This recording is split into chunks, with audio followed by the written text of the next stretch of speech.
students, Assalamu alaikum. Today I am going to teach you how to find adjoint of a 3x3 matrix.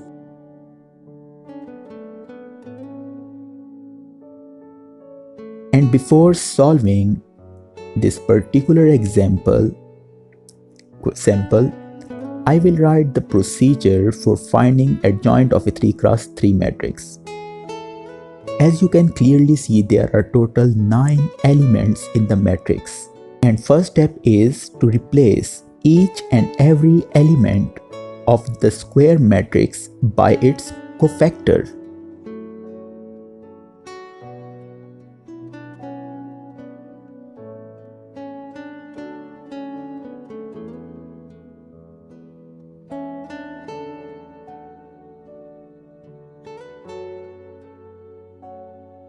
And after replacing each and every element of the matrix, you have to take transpose of that matrix.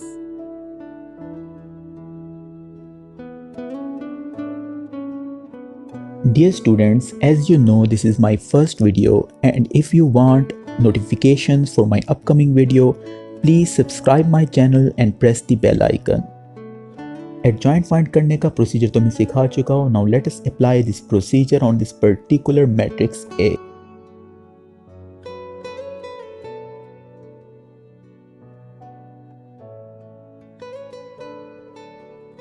सबसे पहले तो जनाब आपने एक बड़ा सा square bracket लिखना है और स्क्वायर ब्रैकेट के टॉप पे आपने एक टी का निशान डाल देना है. स्क्वायर ब्रैकेट्स लिख दें और इसके ऊपर एक टी का निशान डाल दें. This T stands for transpose. Transpose क्या होता है? फर्स्ट रो को फर्स्ट कॉलम बना दें, सेकंड को सेकंड और थर्ड को थर्ड कॉलम बना देंगे. फर्स्ट ऑफ ऑल हम एक एक एलिमेंट को रिप्लेस करेंगे उसके माइनर से. माइनर से कैसे रिप्लेस करते हैं? वो एलिमेंट जिस रो में है और जिस कॉलम में है उसको रिमूव कर दें तो क्या बच रहा है? 1102. 1102 का हम डिटर्मिनेंट फाइंड कर देंगे और ये कहलाएगा minor of that element. Minor को बाद में कोफैक्टर में चेंज करना आसान होता है. अब आते हैं जनाब फर्स्ट रो के सेकंड एलिमेंट की तरफ. फर्स्ट रो का सेकंड एलिमेंट जिस रो और कॉलम में है उसको रिमूव कर दें तो 2112 बच रहा है. इसका डिटर्मिनेंट फाइंड कर देंगे. जो कुछ बच गया है उसका डिटर्मिनेंट फाइंड कर देंगे. 21 और 12 का डिटर्मिनेंट हमने फाइंड करना होगा. अब आते हैं जनाब फर्स्ट रो के थर्ड एलिमेंट की तरफ. फर्स्ट रो का थर्ड एलिमेंट जिस रो और कॉलम में उसको रिमूव कर दें तो 2110 बचता है. उसका डिटर्मिनेंट फाइंड कर दें.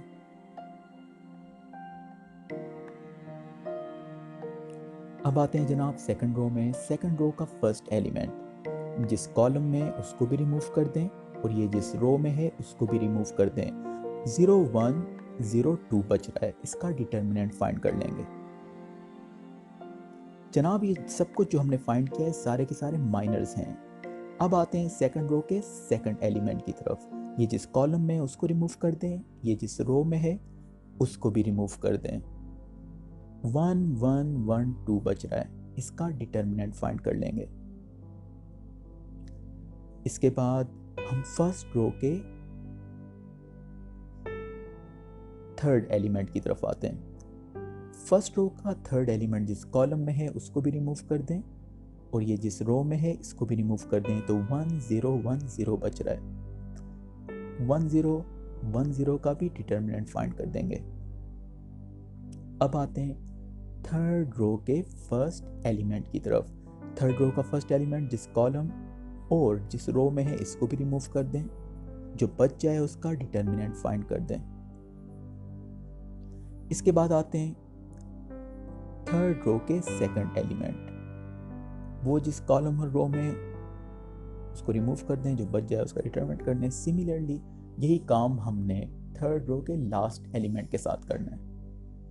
1021 बच रहा है. अब जनाब ये तमाम डिटर्मिनेंट्स माइनर्स खिला रहे हैं. माइनर्स को कोफैक्टर में कैसे चेंज करते हैं? क्रॉस में माइनर कोफैक्टर सेम होते हैं. कोफैक्टर्स क्रॉस में माइनर कोफैक्टर सेम होते हैं और इनके अलावा उनका साइन चेंज आएगा.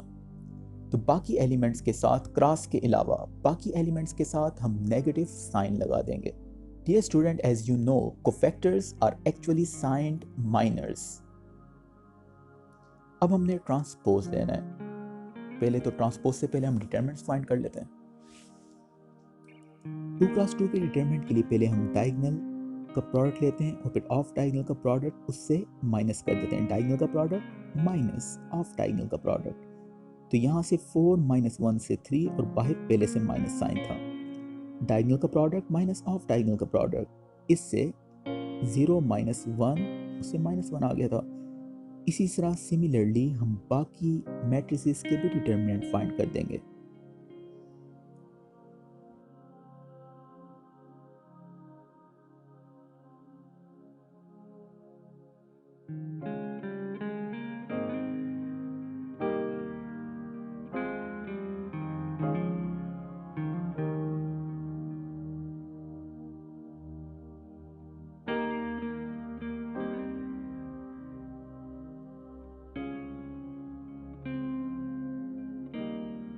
अब बारी आती है जनाब ट्रांसपोज फाइंड करने की।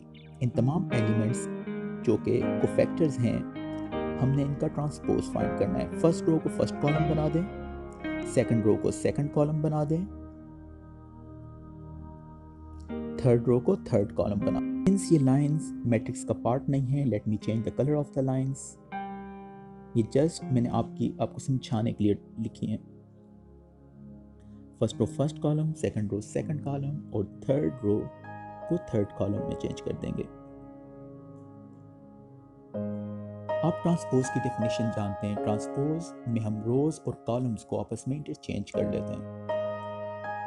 अब चूंकि हमारे पास एडजॉइंट आ चुका है, तो हम मैट्रिक्स ए का इनवर्स भी फाइंड कर सकते हैं, जो कि adjoint divide by it's determinant होता है।